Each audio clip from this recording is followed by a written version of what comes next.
Olá pessoal, tudo bem? Estamos aqui com mais um programa Questão de Direito, programa do curso de Direito da nossa magnânima Univale. E no dia de hoje estamos recebendo aqui um ser humano fantástico. O nome dele é Bruno Dalmas, ele é poeta, professor de história, mestrando aqui do nosso curso de Gestão Integrada do Território e é meu orientando. E hoje ele vem falar para a gente do seguinte tema: literatura e território, como personagens inventam vidas. Meu querido Bruno, muito obrigado pela sua presença aqui conosco. Prazer todo meu, professor Bernardo.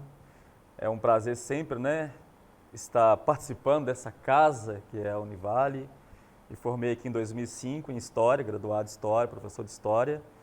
E quase 20 anos depois eu voltei a essa casa para cursar o mestrado em Gestão Integrada do Território. Então, bora prosear. Bora prosear. Bom, gente, antes de perguntar para o Bruno a primeira coisa, que é quem é o Bruno por ele mesmo, que ele já começou a falar, eu quero dizer o seguinte: o Bruno Dalmas é autor do livro de poemas O Homem da Chuva, que está aqui para todos e todas, né?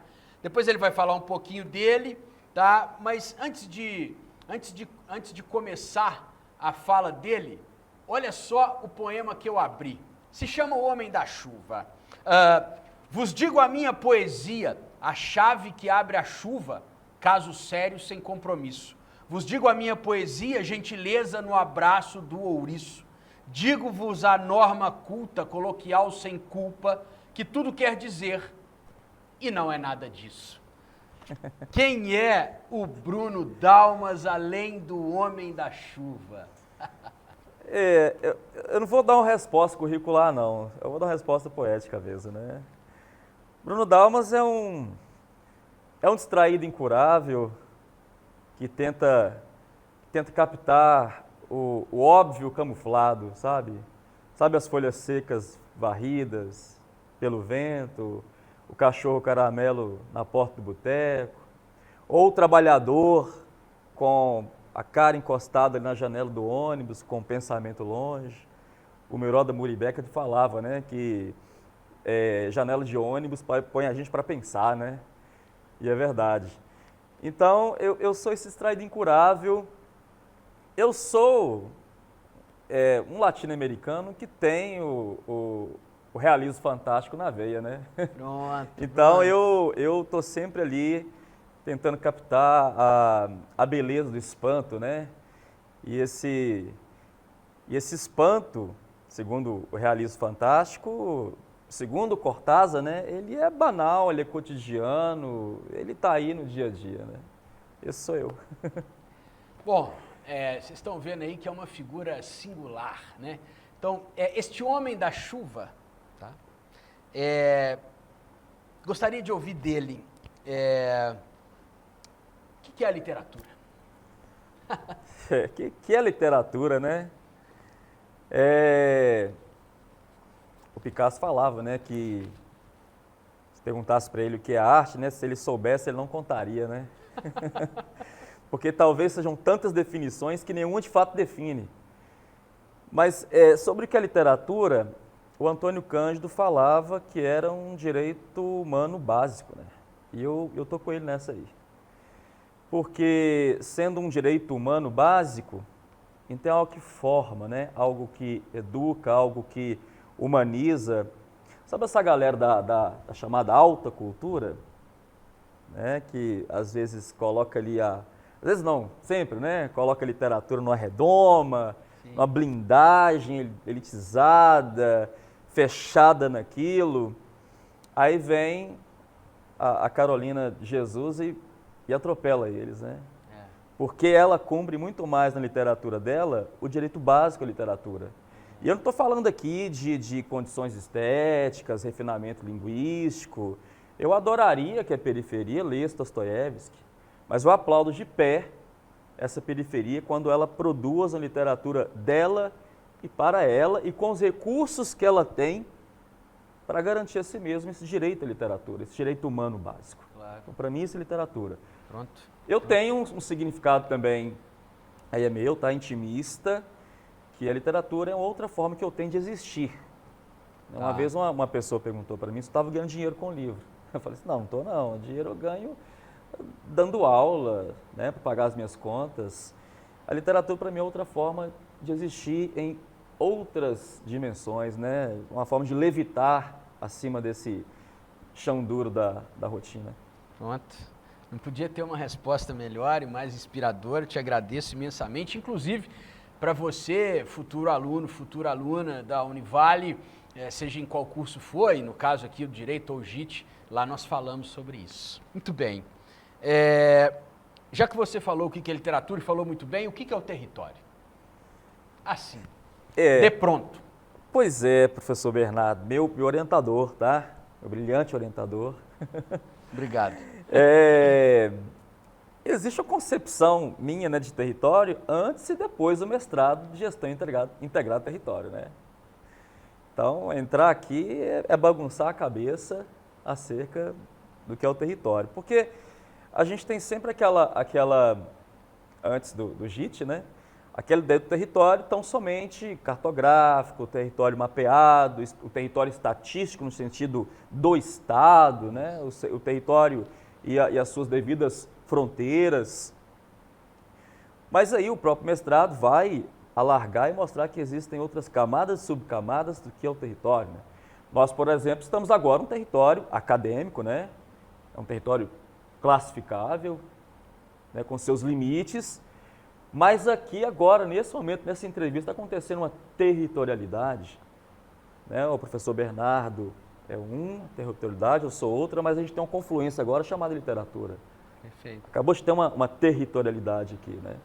Então, e avançando camadas sobre camadas, vamos chegar no território cultural, território dito simbólico. Uhum. Então, agora com o mestrado em território, em estudos territoriais, é impossível pensar o território a não ser algo multifacetado, né? Múltiplo, diverso, enfim. Eu acho muito importante, né, a gente sempre deixar claro que é sempre um conceito em construção. É isso. Né? E, sobretudo, reconhecer as camadas. Né? A gente tem várias camadas que vão compondo esse conceito, né? E, portanto, compondo esse território, quer dizer, desde uma luta por um território físico, sim, até uma luta por um território simbólico, que é os sentidos e os valores que as pessoas conferem às práticas sociais e que vão formar ou não, ou deformar existências e, portanto, territórios. Né? O território, só para ilustrar, né, mediante esse crime, né, com relação ao rompimento da barragem de Mariana, o território Krenak, ele não é só atingido fisicamente, né? Ele não é só atingido economicamente, ele é atingido também simbolicamente, considerando que o Rio Doce é uma entidade, né, um parente ancestral para o povo Krenak. Né? Isso também é território, né? No seu desdobramento de territorialidade, de simbolismo cultural, enfim. Isso é maravilhoso e, na minha concepção, é bem por aí que vale a pena a gente explorar, porque conhecendo essas camadas subjetivas do território, a gente tem a oportunidade de conhecer a subjetividade, e é aí que nos interessa, das pessoas que vivem nesse território. Né? Pessoal, é o seguinte, nós vamos aqui para um brevíssimo intervalo, que também é azul, tá? E lhes convido a estarem conosco no segundo bloco, onde o nosso querido convidado, Bruno Dalmas, o homem da chuva, vai nos falar da relação entre personagens, território e literatura, isso tudo que nos torna quem nós somos. Aguardo vocês, muito obrigado, até então.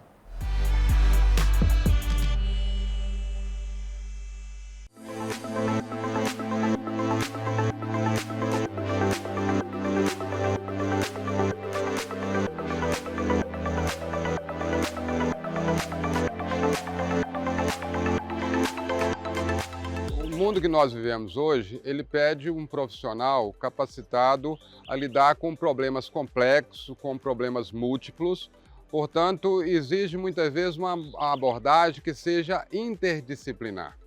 Se no passado, no século XX, a especialização, né, era característica, no século XXI é a capacidade holística, a capacidade de ampliar os horizontes. Então, a interdisciplinaridade passou a ser central. E aí, né, nessa região em que a Univale está inserida, a Univale precisa formar profissionais que sejam capazes de dar resposta aos grandes dilemas e contribuam para o desenvolvimento da região. Então, daí ela propôs um mestrado que seja interdisciplinar, aberto a profissionais de todas as áreas. Trabalhando a gestão integrada do território, né? Então, a questão interdisciplinar, ela vem muito à tona. Trabalhar a questão interdisciplinar é propiciar ao aluno um contexto maior, né, de aprendizagem, porque é um aprendizado de maneira holística, né? Porque a gente insere no contexto da aprendizagem do aluno todos os campos de aprendizagem, a gente dá oportunidade para todos os alunos, a construção do saber é a partir do saber daquilo que o aluno traz consigo. O nosso trabalho aqui no GIT, na Gestão Integrada do Território, no mestrado, a nossa dissertação, abordou a questão relacionada com o cumprimento da lei de cotas no território de Governador Valadares. Sob a perspectiva da teoria das representações sociais, nós trabalhamos em torno do que viria a ser esse cumprimento da lei de cotas, sob o olhar do gestor, do empresário, sob o olhar da pessoa com deficiências, que à época nós chamávamos de PNE, portador de necessidades especiais, não se usa mais essa nomenclatura, então das PCDs, e sob a perspectiva do Poder Judiciário. Falar sobre aprendizagem, quando a gente é pedagogo, é uma situação assim, muito interessante, porque envolve o saber como o aluno aprende, de que maneira, e principalmente a gente enxergar que nas situações vulneráveis, né, porque nossos alunos, os alunos com os quais eu trabalho, são alunos, né, de territórios de vulnerabilidade. Então, assim, como isso acontece naquele contexto, né? E de que maneira, enquanto pedagoga, a gente pode contribuir para a aprendizagem desses alunos? A Gestão Integrada do Território, o mestrado, representa para mim uma abertura, um leque de possibilidades muito grande com a minha formação pessoal, com a minha possibilidade do exercício do magistério, as interfaces que eu pude fazer com outros conhecimentos de outros territórios e a minha chegada até o doutorado com uma visão mais ampla, mais flexível do conhecimento. Em geral, a Gestão Integrada do Território é um curso que é um momento na minha vida que, como fosse um divisor de águas, faz com que eu possa conectar todo este conhecimento que nos é ofertado de maneira bem sólida e bem objetiva e bem racional para a minha construção pessoal, profissional e a minha chegada até o doutorado.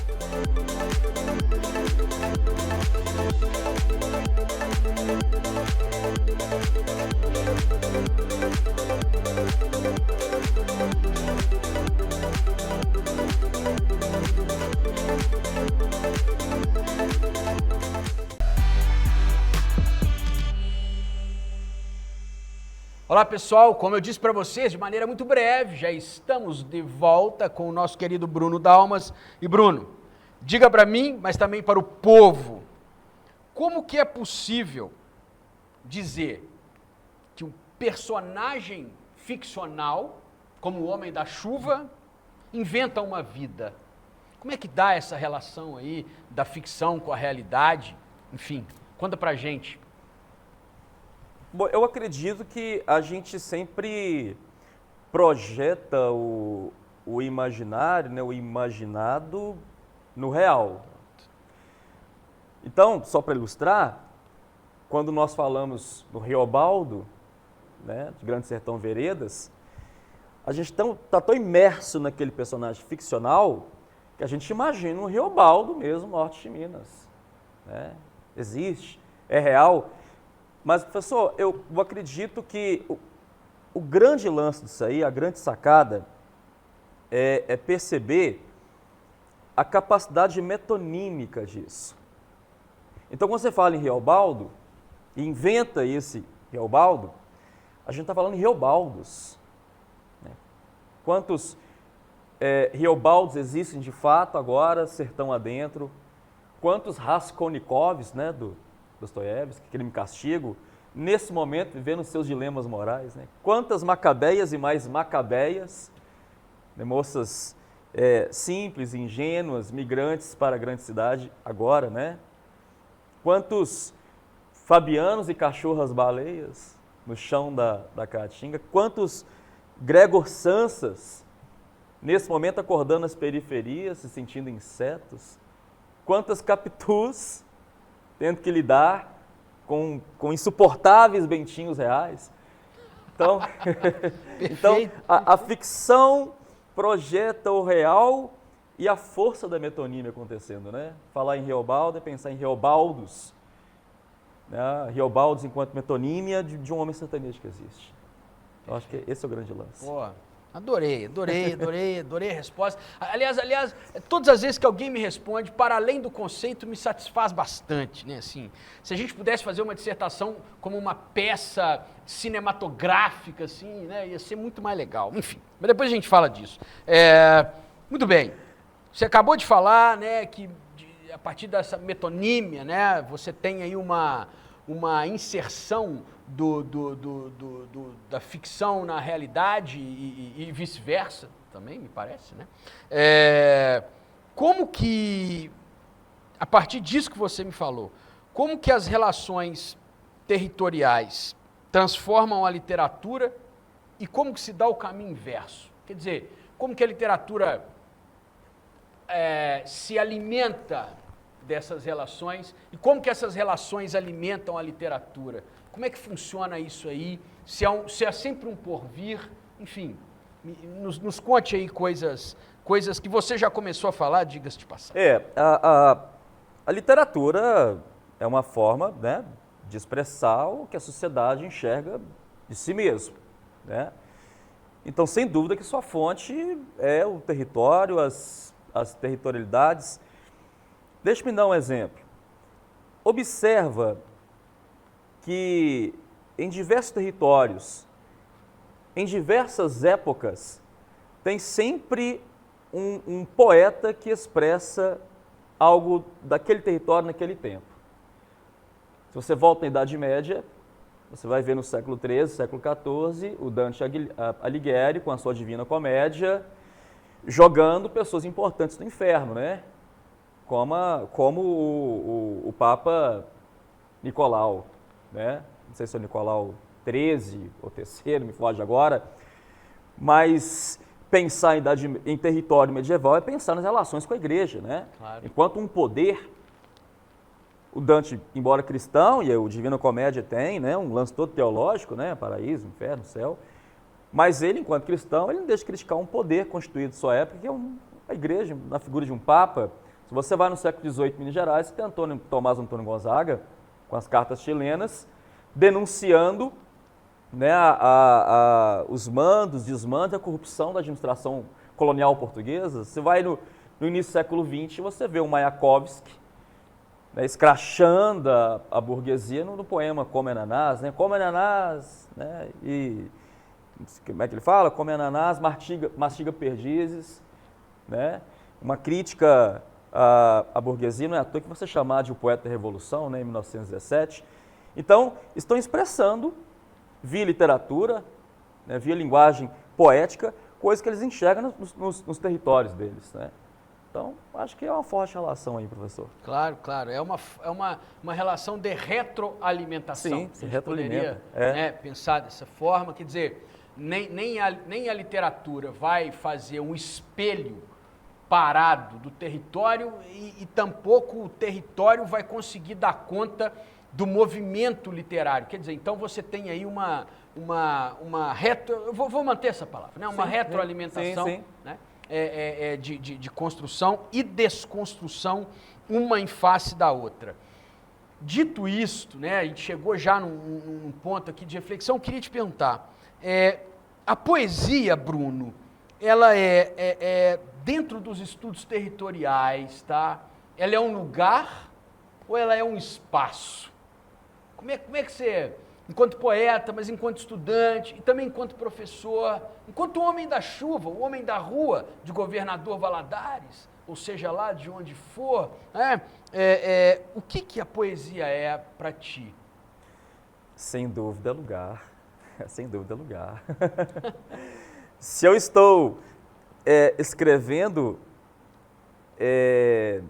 em uma mesa de bar, não estou só no espaço, né? Eu estou num lugar, lugar enquanto identidade, enquanto afirmação, sentimento de pertencimento, né? O lugar do simbólico.